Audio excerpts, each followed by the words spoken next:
प्रभु यीशु मसीह के नाम में आपको अनुग्रह, शांति और आशीष मिले। डॉक्टर बिली ग्राहम परमेश्वर के एक बहुत बड़े सेवक थे और उन्होंने एक बार ये बात बताई कि कई लोग बहस करते हैं कि मैं तो यीशु मसीह पर विश्वास करता हूँ या करती हूँ, मैं प्रार्थना सभा या गिरजाघर में भी जाता हूँ और मैं बाइबल पे भी विश्वास करता हूँ। क्या ये काफ़ी नहीं है उद्धार के लिए और अनंत जीवन के लिए? स्वर्ग जाने के लिए क्या ये काफ़ी नहीं है? कई लोग जो ईसाई या मसीह परिवार में पैदा होते हैं वो सोचते हैं कि बस यीशु मसीह पर विश्वास करना, गिरजे घर में जाना, बाइबल को परमेश्वर का वचन मानना, ये काफ़ी है स्वर्ग जाने के लिए। लेकिन ऐसा नहीं है। प्रभु यीशु मसीह को व्यक्तिगत रीति से एक शख्स को जानना पड़ेगा अगर उसे अनंत जीवन प्राप्त करना है। एक बहुत बड़ा अमीर, विद्वान, तजुर्बा रखने वाला मेंबर ऑफ पार्लियामेंट जिसका नाम निकोडीमस था, प्रभु यीशु के पास आया। वो उसके दिल में अनंत जीवन के लिए एक अभिलाषा थी। वो प्रभु यीशु से बातें करने लगा। प्रभु यीशु जानता था इसकी ज़रूरत क्या है और प्रभु ने उसको कहा, मैं तुझे सच सच कहता हूं कि यदि तू नए सिरे से ना जन्म ले तो तू परमेश्वर का राज्य देख भी नहीं सकता। तो बिली ग्राहम ने ये उदाहरण दिया कि मानो कि मैं एयरपोर्ट जाता हूं और मेरे पास रिजर्वेशन है, मेरे पास टिकट है मेरी जेब में। अब उस टिकट से मुझे बोर्डिंग पास भी मिल गया जिससे मैं हवाई जहाज पर आसानी से चढ़ सकता हूं। हवाई जहाज भी तैयार है और लोगों के अंदर जाने की देरी है बस। बहुत बड़ा दासू हवाई जहाज है, बोइंग का, मान लीजिए 747 या 737 जो भी होता है। और मुझे मालूम है कि ये हवाई जहाज जहां मुझे जाना है, जिस शहर में जाना है, जिस नगर में जाना है, ये हवाई जहाज वहीं के लिए है। और अब वो अनाउंसमेंट करते हैं कि फ़्लाइट तैयार है और यात्री अब कतार में लग जाएं और अपना बोर्डिंग शुरू कर दें। लेकिन मैं बोर्डिंग नहीं करता, मैं वहीं खड़ा रह जाता हूँ। कई बार आखिरी अनाउंसमेंट भी होता है, लास्ट कॉल जिसे कहते हैं, तब भी मैं हवाई जहाज में बोर्डिंग नहीं करता और फिर दरवाज़ा बंद हो जाता है और हवाई जहाज अब चलना शुरू करता है और उड़ जाता है। लेकिन मैं उस हवाई जहाज में नहीं हूं। क्यों?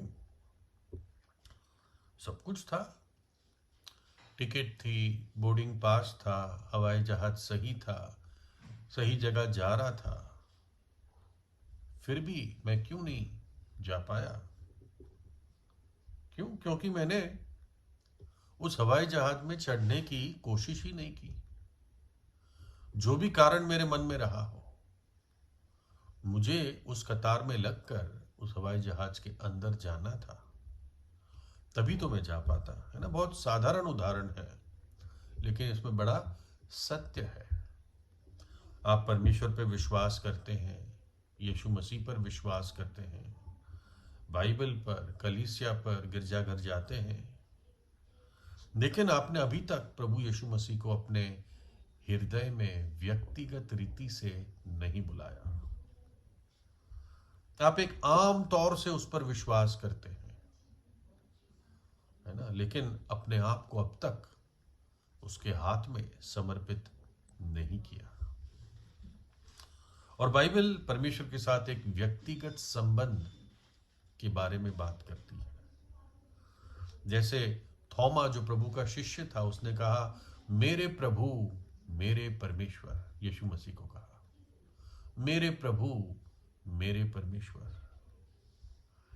भजन संहिता 18 में परमेश्वर का दास कहता है, यहोवा यानी परमेश्वर मेरी चट्टान और मेरा गढ़ और मेरा छुड़ाने वाला है, मेरा ईश्वर, मेरी चट्टान, जिसका मैं शरणागत हूं। वो मेरी ढाल और मेरी मेरी मुक्ति का सिंह और मेरा ऊंचा गढ़ है। तो हमारा नहीं कहता, वो कहता है मेरा है। मेरी चट्टान है परमेश्वर, मेरा गढ़ है, मेरा छुड़ाने वाला है, मेरा ईश्वर है, मेरी ढाल है और मेरी मुक्ति का सिंह है। यानी अपनी सामर्थ से मुझे बचाता है। मुक्ति यानी बच जाना, नरक के दंड से बच जाना। पाप मनुष्य को नरक में ले जाता है, लेकिन मुक्ति मनुष्य को उस नरक से बचाकर परमेश्वर की उपस्थिति में ले जाती है। तो यीशु मेरी मुक्ति का सिंह है। सिंह सामर्थ को दिखाता है। अपनी सामर्थ से वो मुझे नरक से बचाता है। देखिए कैसे प्रभु यीशु एक पापी के दिल के द्वार पर खटखटाता है। देख, मैं तेरे द्वार पर खड़ा हुआ खटखटाता हूं। यदि कोई मेरा शब्द या वचन सुनकर द्वार खोलेगा, तो मैं उसके पास भीतर आकर उसके साथ भोजन करूंगा और वो मेरे साथ। ये है व्यक्तिगत संबंध प्रभु यीशु के साथ। लेकिन एक गंदे और मैले हृदय में प्रभु यीशु कैसे प्रवेश करेगा? वो करेगा अगर आप बुलाएंगे, लेकिन मानते हुए कि प्रभु मेरा हृदय तो मैला है, गंदा है, मैं खुद इसे साफ नहीं कर सकता, इसलिए प्रभु तू आ मेरे हृदय में और मेरे इस मैले गंदे घिनौने हृदय को तू पवित्र कर। अपने लहू से मुझे शुद्ध कर दे जो तूने क्रूस पर बहाया। मेरे अंदर एक शुद्ध मन की सृष्टि कर। परमेश्वर आपके जीवन में एक व्यक्तिगत रुचि रखता है। इसलिए जरूरी है कि मनुष्य या आप पश्चाताप करें और प्रभु यीशु पर विश्वास करें व्यक्तिगत रीति से। क्रूस पर उसने जगत के लिए अपना प्राण दिया। क्रूस पर उसने मेरे लिए अपना प्राण दिया, आपके लिए अपना प्राण दिया ताकि आप बच सके।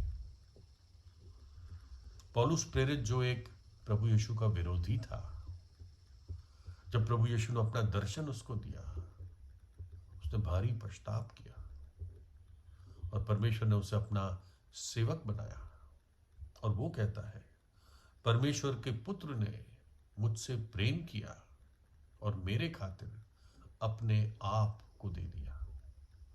कहता है मुझसे प्रेम किया और मेरे खातिर अपने आप को दे दिया। यानी क्रूस पर जब यीशु मसीह ने जगत के लिए अपनी जान दी, तो पौलुस के लिए भी अपनी जान दी। पौलुस के पापों की सजा भी प्रभु यीशु ने अपने ऊपर उठाई। मेरे पापों की सजा अपने ऊपर उठाई, आपके पापों की सजा अपने ऊपर उठाई। लेकिन जब आप विश्वास करेंगे तो वो क्षमा आपके खाते में डाल दी जाएगी। और प्रभु यीशु तीसरे दिन मृतकों में से जी उठा, अपने चेलों पर प्रकट हुआ। तो इसलिए सब कुछ तैयार है, लेकिन पीछे मत रह जाना। प्लेन पे चढ़ना जरूरी है। प्रभु यीशु को हृदय में बुलाना आवश्यक है। एक महसूल लेने वाला था, टैक्स कलेक्टर था, बहुत पैसा था, बहुत जिंदगी में ऐशो आराम, अय्याशी, खाना पीना, शराब, ये सारी चीजें जैसे एक संसारिक व्यक्ति में होती है उसमें भी होगी। लेकिन वो दुखी था, खाली था, खोखला था। परमेश्वर के मंदिर में आता है, दूर खड़ा रहता है, अपनी आंखें भी ऊपर नहीं उठाता और अपनी छाती पीट कर कहता है, हे परमेश्वर मुझ पापी पर दया कर। वो परमेश्वर की दया अपने व्यक्तिगत जीवन में चाहता था। और प्रभु व्यक्तिगत संबंध रखना चाहता है। प्रभु यीशु धर्म बनाने आया ही नहीं, ये सबसे बड़ा झूठ है। इसलिए धर्म परिवर्तन की कोई बात ही नहीं है। उद्धार की बात है, अनंत जीवन की बात है, पापों की क्षमा की बात है, आने वाले भयानक नरक के दंड से बचने की बात है। जब इस संसार में नियम तोड़ते हो तो सजा मिलती है कि नहीं? तो फिर ये कैसे संभव नहीं हो सकता कि इस जीवन में जो पाप किए हैं उसकी सजा नरक का दंड है? देखो, डराने के लिए थोड़ी, ये तो सत्य है। अपने विवेक से पूछिए। और प्रभु यीशु उस नरक के दंड से बचाने के लिए आया, उस सजा को अपने ऊपर उठाया ताकि हम बच सके। प्रभु यीशु आपको आशीष दे।